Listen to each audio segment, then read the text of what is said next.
Marzuki, warga Jalan Sultan Agung Kelurahan 1 Ilir ini ditangkap polisi dari Polsek Ilir Timur 2 Palembang setelah melakukan pencurian di rumah tetangganya.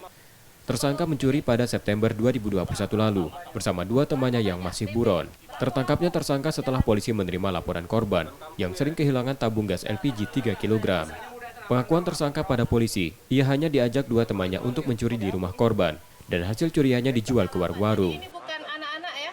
Motifnya adalah mencongkel warung milik punya Rusnizar dengan mengambil 12 tabung gas LPG. Ya. Jadi peran mereka bertiga, satu orang mencongkel dengan menggunakan obeng dan satu orang menunggu di luar, satu orang alias Kiki mengangkat gas LPG tersebut.